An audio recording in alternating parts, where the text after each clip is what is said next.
வணக்கம் தமிழ் சமையல். இன்றைக்கி நம்ம என்ன பார்க்க போகிறோன்னா, இந்த மாதிரி கிறிஸ்பியாக மொறுன்னு நம்ம வீட்டில் உள்ள பொருளை வச்சு சுருள் பொட்டேட்டோ செய்ய போகிறோம். மிஷினே இல்லாமல் செய்ய போகிறோம். எப்படி செய்யணும் பார்க்குறதுக்கு முன்னாடி ஃபஸ்ட் டைம் சேனலை பார்க்குறவங்க சப்ஸ்கிரைப் பண்ணுங்கள். சப்ஸ்கிரைப் பண்ணி ஆளுங்கிற பெல் ஐக்கானை ப்ரெஸ் பண்ணுங்கள். அப்போ தான் நான் போடுற வீடியோ உங்களுக்கு நோட்டிஃபிகேஷனில் வரும். ப்ளீஸ் நண்பர்களே, வீடியோ ஸ்கிப் பண்ணாமல் பாருங்கள். வாங்க வீடியோக்குள்ளே போகலாம். இதுக்கு சிப்ஸு துருவுற வாழைக்காய் துருவியில் சிப்ஸு போடுற இதில் அப்படியே சிப்ஸ் மாதிரி போட்டு எடுத்துக்கலாம். இது ஒரு உருளைக்கிழங்குல தான் பண்ணேன். நல்ல சிப்ஸு போடுற மாதிரி சீவிக்கணும். ஒரு உருளைக்கிழங்கு ஃபுல்லாக சீவி எடுத்துக்கோங்க. ஸ்மால் ஸ்டிக்கு தான் எங்கள் வீட்டில் இருக்குது, பெரிய ஸ்டிக் இல்லை. அதை வச்சு தான் பண்ணேன். வீட்டில் இருக்கிறத வச்சு ஆசைப்பட்டதை பண்ணியாச்சு.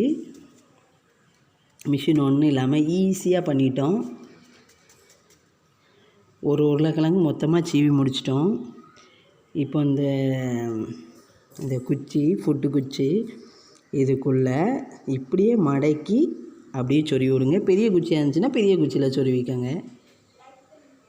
4 பக்கமும் இதாகிற மாதிரி அப்படியே அவ்வளோத்தையும் குத்தி விடுங்க. எந்த அளவுக்கு உங்களுக்கு குத்தி விட முடியுமோ அந்த அளவுக்கு பண்ணுங்கள்.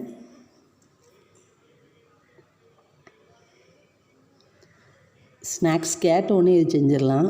கொஞ்சமாக எண்ணெயில் சின்ன உருக்கு சட்டியில் ரொம்ப சூப்பராக பண்ணிடலாம். இதே மாதிரி எல்லா குச்சியும் இப்போ குத்தி எடுத்துக்கலாம். இதே மாதிரியே குத்துங்க. ரொம்ப ஈஸியாக இருக்குது, ரொம்ப டேஸ்ட்டாகவும் இருந்துச்சு.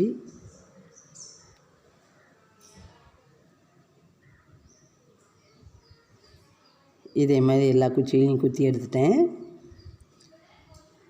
இப்போ இதுக்கு மாவு ரெடி பண்ணிக்கலாம். சோள மாவு உங்களுக்கு எவ்வளோ தேவையோ அவ்வளோ போட்டுக்கோங்க.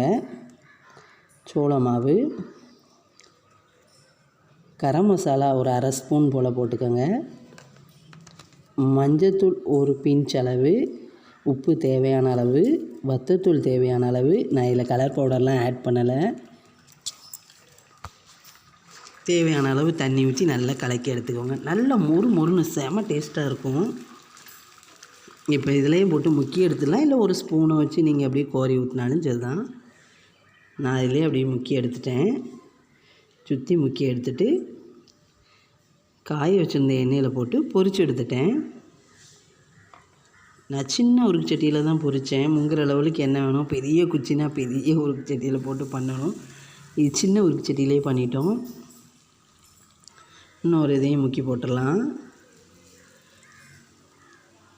பொரிக்கிற ஐட்டமே நல்ல ஃபுல்லாக முங்குற லெவலுக்கு இருந்தால் தான் நல்ல கிறிஸ்பியாக வேகும். சுற்றி மாற்றி நல்லா ஃப்ரை பண்ணி எடுங்க. ரொம்ப ஈஸியாக பண்ணிக்கலாம். ரொம்ப டேஸ்டியான ஸ்நாக்ஸு. இப்போ இதை எடுத்துடலாம். நல்லா பொரிஞ்சிருச்சு, சத்தம்லாம் நின்றுடுச்சு. சூப்பரான ஸ்ப்ரிங் பொட்டேட்டோ ரெடி ஆயிடுச்சு. இந்த வீடியோ பிடிச்சிருந்துச்சுன்னா லைக் பண்ணுங்கள், ஷேர் பண்ணுங்கள், சப்ஸ்கிரைப் பண்ணுங்கள். மறக்காமல் பெல் ஐக்கானை ப்ரெஸ் பண்ணுங்கள். நன்றி.